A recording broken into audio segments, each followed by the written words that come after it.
Exposición Tradiciones ancestrales. La capacidad de observación en el arte es fundamental. Cuando nos enfrentamos al proceso creativo, hay dos periodos importantes, el de la idea y el de la ejecución. La idea proviene de una observación obsesiva del objeto de estudio.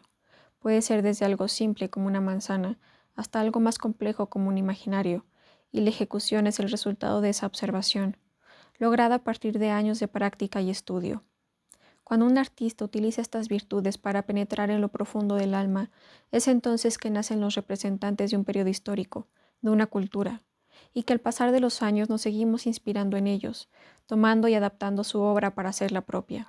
El legado que ofrece un artista es de gran importancia para la perdurabilidad de la memoria colectiva y para la evolución del alma misma. Hoy sabemos las costumbres y creencias de las civilizaciones mesoamericanas por la labor de los artesanos que tallaron esculturas y de los arquitectos que levantaron ciudades, de escribanos que transmitieron la historia, de artistas que supieron observar. Si observamos detenidamente el lugar donde vivimos, podremos ser espectadores de la historia y la huella que han dejado diferentes, la arquitectura, el arte y el lenguaje. En los nombres de ciudades, calles y plazas, podemos ver la mezcla de la lengua indígena con el castellano: Zacatecas, Durango, Querétaro, Toluca, San Mateo Atenco. Este es un análisis de lo mexicano descrito por José Moreno Villa en su Cornucopia de México. Es uno de los tantos autores que nos ha dejado sus reflexiones sobre lo que significa ser mexicano. Carlos Fuentes, Octavio Paz y por supuesto pintores como Francisco Goitia, con pinturas como Tata Jesucristo, dos mujeres indígenas arrodilladas en pose de rezo frente a una vela que ilumina el fondo, que muestra la religiosidad popular. Diego Rivera y los retratos que realizó durante la década de los 40, de niños y mujeres indígenas, vendedoras de alcatraces y los murales en Palacio Nacional sobre el México de 1855 a 1910 y la conquista y colonización española. Desde los elementos característicos de las tradiciones mexicanas, la historia de la Gran Chichimeca y Mesoamérica, hasta las tradiciones traídas por los españoles y adaptadas a nuestras costumbres. Una recopilación de mi obra desde 2018 al presente, que pretende difundir la relevancia de nuestros orígenes en la cosmovisión del mundo. Una pequeña muestra pictórica de mi trabajo como artista. Primera sala. Elementos de la cultura mexicana. Las tradiciones mexicanas son un sincretismo de culturas, de tradiciones indígenas y españolas, y que se han visto influenciadas por nuestro vecino Estados Unidos y por una globalización que ha forjado lo que conocemos hoy. No podemos asegurar que somos una sola cosa o que provenimos de un solo lugar. La mezcla de culturas es palpable en el día a día, en nuestra comida, artesanías, vestimenta y lenguaje. En esta sala podrás apreciar una serie de bodegones que he realizado a lo largo de mi carrera como artista y que forman parte importante de mi obra. Pinturas con elementos que nos contextualizan en la cultura mexicana, nuestras tradiciones y costumbres. Estos bodegones están caracterizados por un gran colorido y variedad de elementos con una carga simbólica importante. Bodegón Mezcal. El tequila y el mezcal, así como el pulque, son las bebidas que representan a nuestro país. Si pensamos en vino, pensamos en Francia. Si pensamos en whisky, en Escocia, vodka en Rusia, y así hasta llegar a México con el tequila. José Moreno Villa describe un paralelismo entre la bebida de un país y su gente, diciendo que el tequila, mezcal y pulque son bebidas secas, duras, concentradas o viscosas, pegajosas, glutinosas, describiendo al mexicano con genio escurridizo, dulzón y maligno. El mezcal se remonta a tiempos prehispánicos, en la región que hoy en día es el estado de Oaxaca.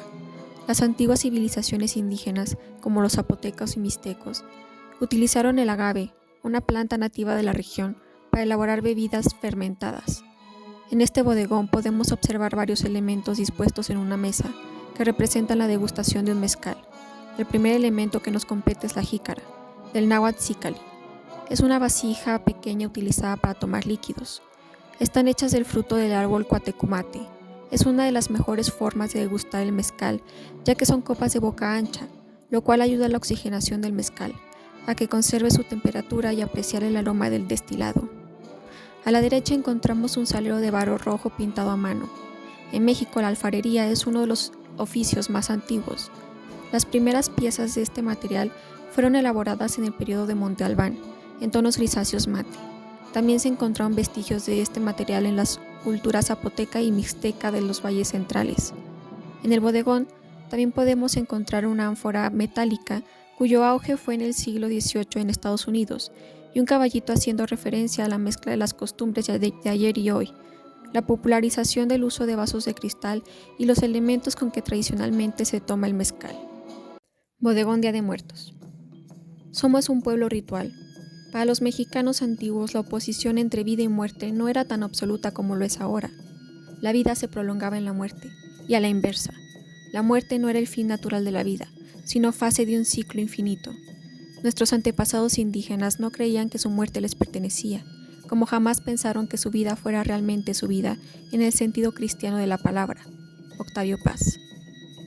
Un bodegón dedicado a los altares de muertos, una tradición que se remonta a tiempos precolombinos.